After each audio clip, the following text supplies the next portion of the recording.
Terinspirasi dari kisah sebuah novel yang berjudul The Puppeteer karya Justin Gardner.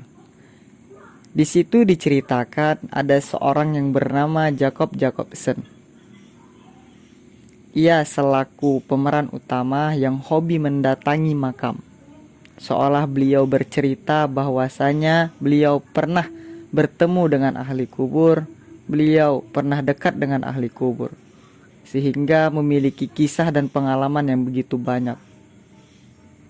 Dan tanggung jawab beliau adalah untuk meyakini kepada keluarganya bahwasanya beliau pernah dekat dengan ahli kubur itu. Diceritakan di novel itu dalam konteks yang kelihatan membosankan karena yang ditujukan adalah sebuah makam. Apa pentingnya bagi kita tentang sebuah makam? Anak sejarah memandang hal yang demikian sungguh keliru. Anak sejarah menyatakan bahwasanya makam begitu teringat nama makam, pasti yang teringat itu adalah tempat-tempat yang bernilai dalam sejarah, sangat bernilai bahkan. Dalam suatu kunjungan ke kota, ke negara, atau kemanapun, pasti itu tidak luput dengan kunjungannya terhadap makam. Mau tahu apa itu kelebihan dari makam, apa itu kelebihan dan menjadi apa dalam bentuk sebuah makam, apakah itu sangat penting terhadap peran-perannya kepada sejarah. Mari kita simak berikut.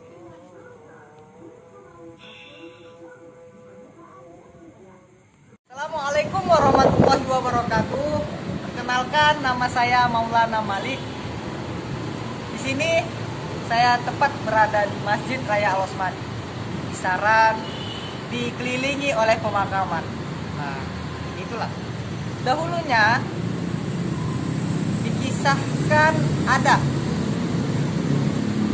beberapa masyarakat meyakini memang sudah menjadi bukti sejarah bahwasanya di sini menjadi ibu kotanya Sumatera Timur.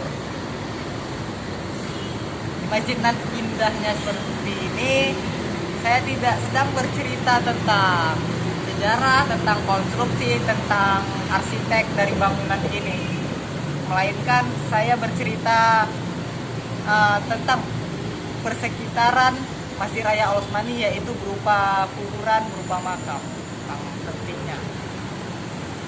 Dan jauh daripada itu, saya sendiri pun bahkan melebihkan atau menceritakan secara rinci, secara relevan tentang Datuk Kota Bangun dengan pertemuan beliau terhadap Guru Patikus. Baiklah, dengan ini, di sini, di waktu ini, sekarang ini, kita akan mengelilingi sekitaran Masjid Raya Al-Osmani dengan melihat apa fungsi makam, apa manfaat makam, dan apa peran makam dengan andilnya terhadap sejarah Kota Medan. Yuk, kita keliling sebentar.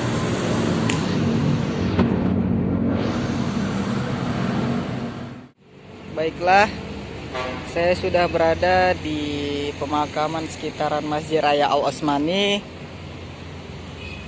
Begini gaya konstruksi dan bangunan Masjid Raya Al-Osmani. Lihat gambarannya seperti ini.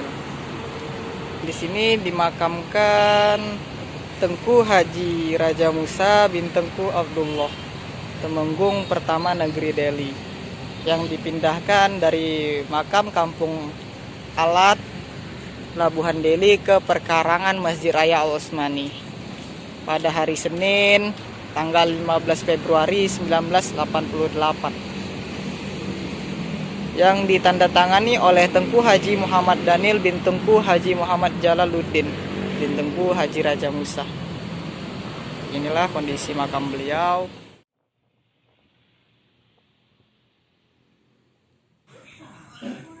Di sekitaran depan Masjid Raya Al-Osmani, di sini terdapat beberapa makam.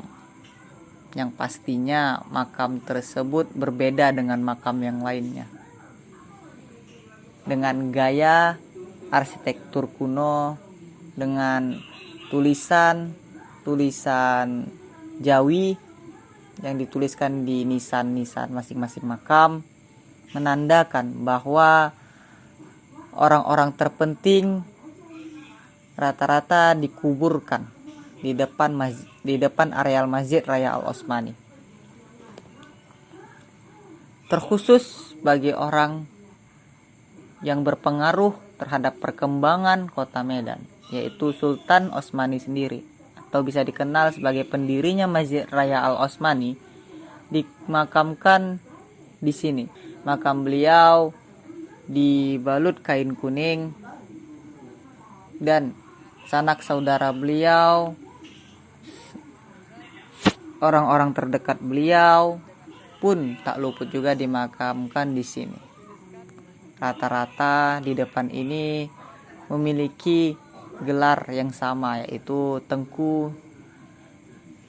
Rata-rata yang dimakamkan di sini pun orang-orang yang hebat, dan tidak luput juga Sultan Mahmud Perkasa Alam dimakamkan di sini. Dan masih banyak yang perlu kita teliti di sekitaran makam ini. Ketidakjelasan terhadap tulisan bisa kita jumpai, dan termasuk belum lagi yang rusak, belum lagi yang tersapu oleh zaman. Demikian kita telusuri lebih lanjut ke makam yang lainnya.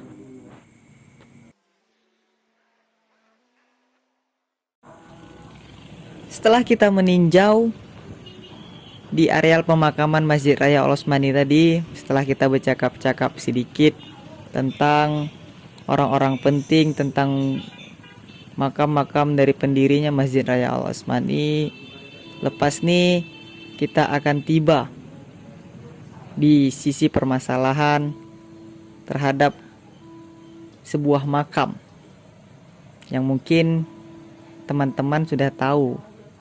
Saya akan mengunjungi ke makam siapa. Ya, beliau adalah sosok ulama yang paling berpengaruh bagi Islamnya, Guru Patimpus. Siapa yang tak kenal dengan Guru Patimpus? Kita tinggal di Medan, masa kita tidak kenal dengan sosok pendiri Medan? Kan lucu. Jangankan dengan Guru Patimpus, dengan hari jadi kota Medan saja, bahkan hanya beberapa orang saja yang ingat. Ya, itu memang kesalahan besar kita. Memang tidak semua kita yakini bahwasanya orang lain pun peduli terhadap sejarah. Tapi terkhusus kepedulian kita terhadap makam, terkhusus hobi kita menjelajahi makam, maka saya akan menjelaskan sedikit tentang apa yang bakal saya kunjungi. Datuk Kota Bangun itu lebih dikenal sebagai Said Muhammad Thohir Al-Zufri. Nama beliau sebenarnya banyak, dan salah satunya masyarakat setempat meyakini beliau adalah Abdullah Sani, atau lebih dikenal Imam Saddiq. Beliau termasuk orang yang tidak perlu untuk dikenal lebih dalam. Beliau termasuk orang yang sedikit sekali riwayat hidupnya, berbeda dengan Guru Patimpus. Bahkan sebelum itu, Daniel Peret dalam penjelajahannya ke Sumatera Timur, di dalam bukunya Kolonialisme dan Etnisitas, Batak dan Melayu di Sumatera Timur Laut, menyebutkan bahwa ketika tahun 1860-an, Sultan Delhi menandatangani kontrak pertama tentang perkebunan tembakau dengan Nenhej di dekat Tanjung Spasai, atau lebih dikenal sebagai Titi Papan. Seorang penduduk setempat menyebutkan bahwa di tempat itu terdapat sebuah makam keramat besar yang dinamakan Kota Bangun. dan bahwa tempat itu tidak boleh dimasukkan dalam kontrak. Sampai sekarang, makam tersebut masih ada dan dikenal dengan makam Datuk Kota Bangun. Letaknya berada di Jalan Speksi, di tepi Sungai Deli atau di Jalan Perunggu. Tidak jauh dari titik Kota Bangun sebenarnya sih. Dan kita akan menyusuri areal yang tidak dilalui dari titik itu, melainkan kita akan melalui dari Tanjung Sepasai, atau lebih dikenal sebagai Titik Papan. Dan alhamdulillah kita sudah sampai. Mari kita simak penjelasan saya berikut. Alhamdulillah kita sudah sampai ke makam Datuk Kota Bangun. Setelah perjalanan yang cukup panjang tadi, kita pada akhirnya telah sampai ke makam Said Muhammad Tahir Al-Jufri, itu yang lebih dikenal oleh masyarakat setempat. Benar, nama beliau banyak. Ada yang menamakan beliau Imam Sadiq, Abdullah Sadi, dan lain sebagainya. Namun makam ini tidak seperti ini. Ini kali ketiga saya di sini, dan lihat bacaannya saja atau huruf yang dipampang di gapura itu sudah tidak ada. Sebelumnya ada lengkap malahan. Kata orang-orang sini itu tidak dibuat oleh orang Pemko menjadi batu, melainkan hanya plastik, jadi mudah hilang dan jatuh. Untuk mengetahui lebih lanjut kondisi makam sekitar atau gaya makam tersebut, boleh kita tinjau sekarang. Udah. Udah. Jika ingin tahu lebih lanjut tentang kondisi makam ini, ayo kita tinjau sekarang. Sedikit saya bercerita tentang keyakinan masyarakat terhadap makam Datuk Kota Bangun. Bahwasanya masyarakat setempat dahulunya tidak sadar bahwasanya ada makam tersebut di situ. Bahkan layas jika dibilang sebelum pembangunan makam itu mereka membuat seperti gudang, bahkan ada yang mengatakan seperti kamar mandi, padahal itu makam. Baru belakangan mereka mempermasalahkan masalah tersebut dan ada yang mempedulikannya, dan pada akhirnya dibuat atau dibangun sedemikian rupa terhadap makam ini. Beliau, sosok Datuk Kota Bangun sendiri, banyak meninggalkan sanak keluarga, termasuk istri, adik, dan anak-anaknya. Namun sayang, sejarah telah melalui masanya. Sebahagian istri beliau, anak-anak beliau sudah tidak ada lagi kuburannya, dan tinggal lagi adik beliau. Inilah keyakinan masyarakat setempat mengatakan. Dan tibanya kita akan meneliti lebih lanjut terhadap kondisi makam. Kita mengadakan hari jadi Kota Medan yang berusia ke-431 tahun. Sebenarnya ada apa dengan Kota Medan? Apa yang dimiliki oleh sejarah Kota Medan? Oh ya, kita mengenal sosok Guru Patimpu sebagai pendiri Kota Medan. Namun kita lupa bertemu dengan siapa Guru Patimpu tentang andil beliau mengenai berdirinya Kota Medan. Siapa sosok di belakang beliau dan siapa yang mendukung beliau sepenuhnya. Mau tahu? Kita akan flashback, kita akan mengenang lebih jauh sejarah Kota Medan. Dahulunya dikisahkan ada seorang yang tinggal di Tanah Karo, di daerah pegunungan. Di sana Guru Patimpus hidup. Di sana Guru Patimpus menjalani kehidupan yang memang di bawah atau menjadi atau termasuk dalam keluarga kerajaan. Jadi beliau orang yang besar. Dan beliau sendiri biasa atau adat masyarakat di sana uh, menyusuri atau berpetualang gitu, atau berjalan-jalan lebih jauh untuk mengetahui informasi-informasi ada apa di dunia sana gitu, ada apa di luar sana gitu. Dan ada akhirnya beliau sendiri bertemu dengan sosok Datuk Kota Bangun. Nah, Datuk Kota Bangun inilah yang saya ceritakan di sini gitu, yang saya bakal lebihkan di sini. Dan ketika beliau menjumpai Datuk Kota Bangun, beliau sendiri mengakui kehebatan dari sosok Datuk Kota Bangun ini gitu. Karena beliau atau Guru Patikus itu memiliki kekuatannya sendiri, memiliki kalau orang-orang dulu memiliki apalah itu namanya, memiliki kekuatan-kekuatan gitu. Jadi beliau sokan gitu menandingi dari Datuk Kota Bangun ini, sehingga dengan aroma atau dengan kekuatan yang dimiliki oleh Datuk Kota Bangun, akhirnya Guru Patikus mengakui kehebatan beliau. Itulah kisah dari dari perlawanan Guru Patikus terhadap Datuk Kota Bangun. Dulunya Datuk Kota Bangun ini menganut agama Permalin gitu, agama tradisional yang diakui oleh orang-orang Batak gitu, agama Permalin lah namanya, dan Islam gitu.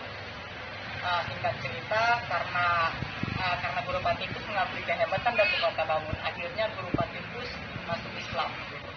Dan beliau sendiri pulang dan balik lagi ke daerah pemukiman dia, daerah tempat tinggalnya gitu.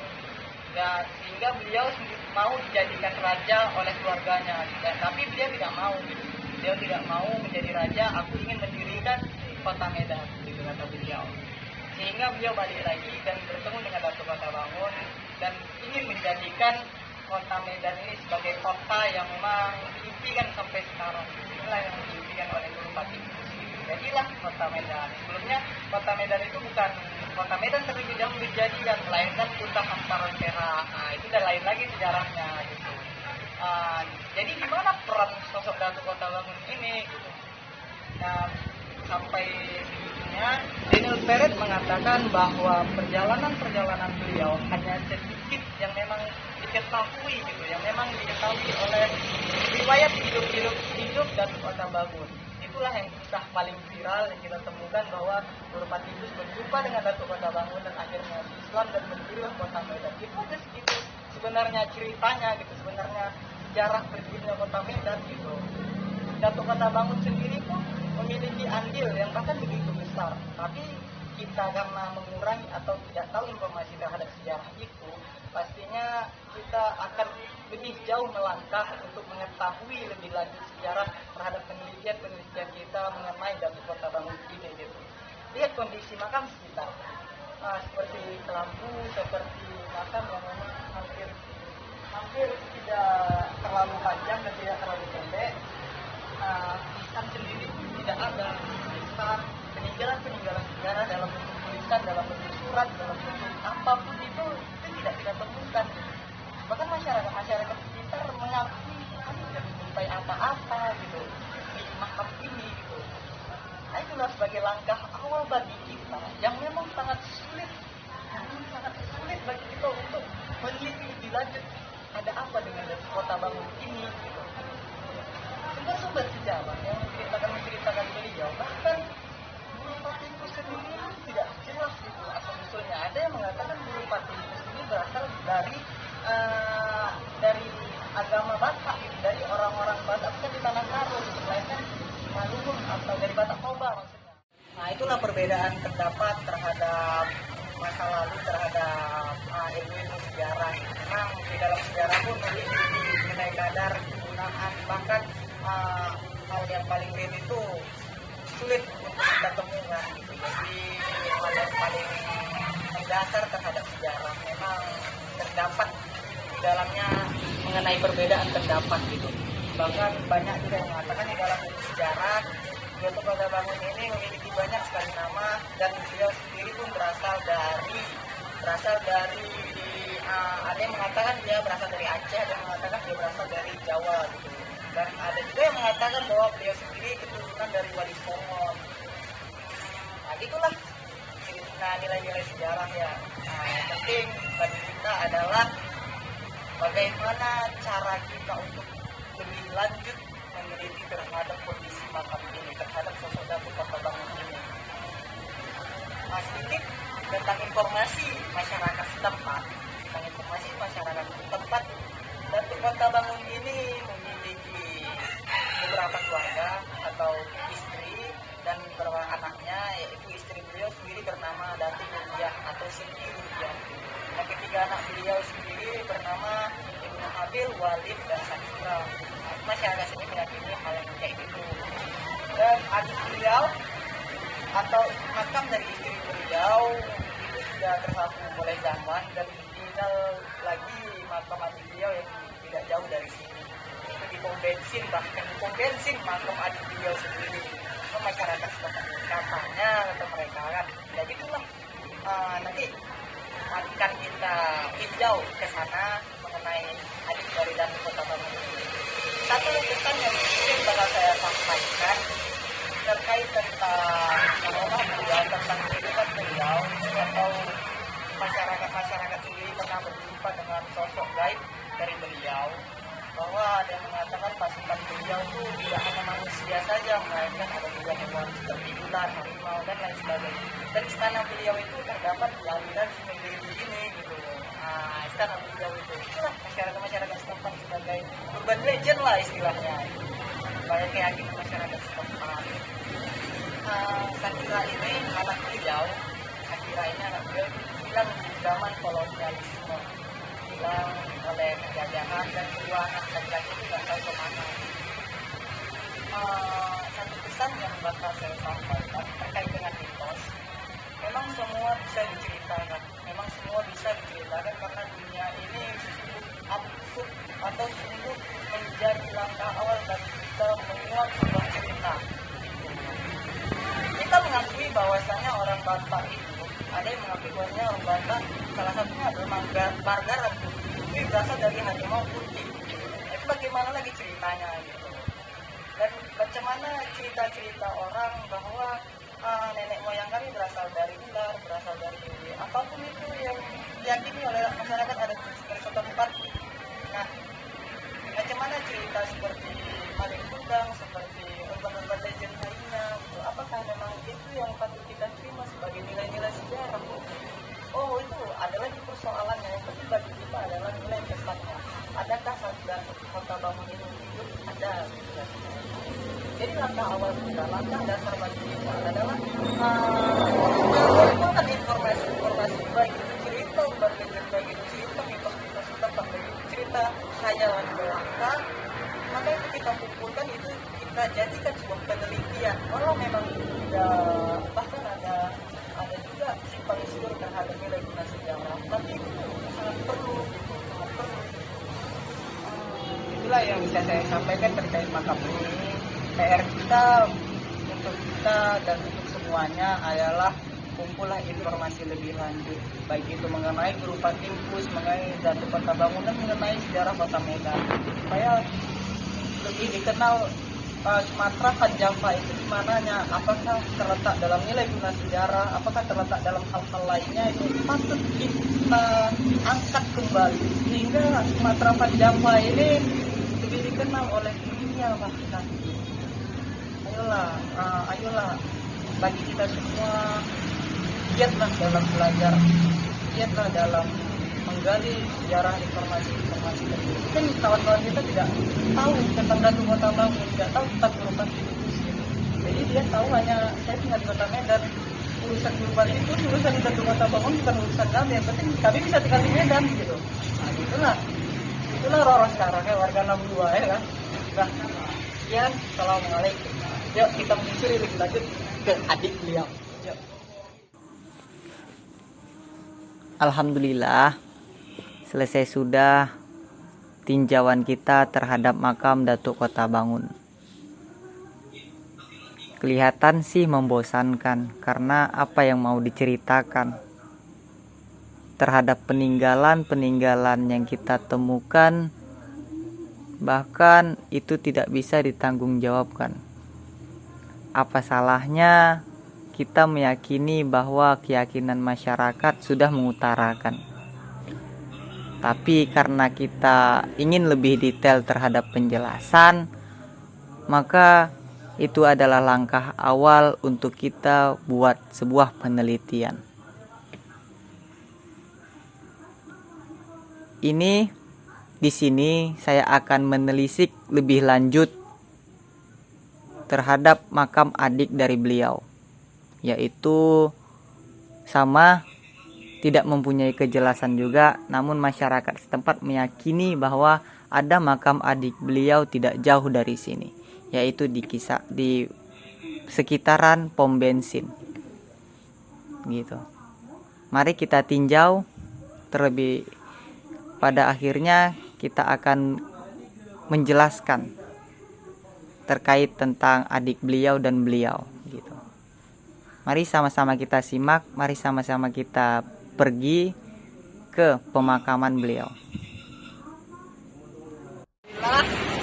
Kita sudah sampai ke makam adik dari Datuk Kota Bangun.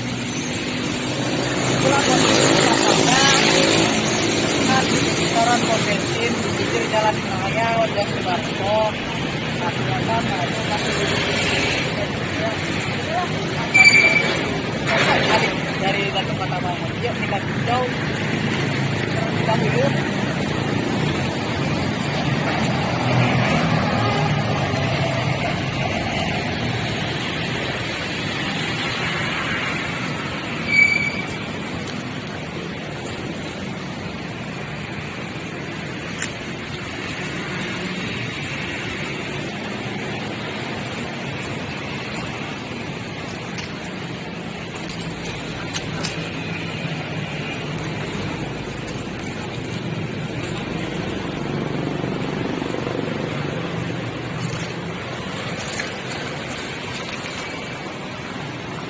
Oke.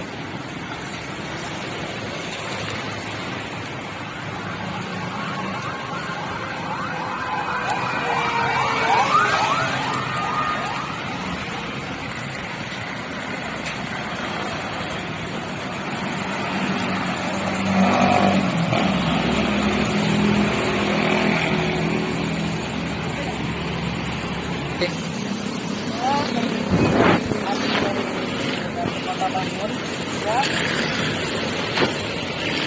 Kurangnya informasi terhadap makam dari Datuk ini membuat kita bertanya-tanya siapa namanya, kapan tahun meninggalnya, kapan tahun kelahirannya, dan lukisan atau gaya arsitektur dari makam ini sulit dijumpai sebenarnya, sulit diteliti gitu, karena nggak biasa gitu kondisi misalnya begitu makamnya. Kok ada sedangkan adik dari Datuk Kota Bangun ini pun bernisan gitu, kenapa nggak Datuk Kota Bangun bernisan juga? Inilah kondisi dari adik dari Datuk Kota Bangun.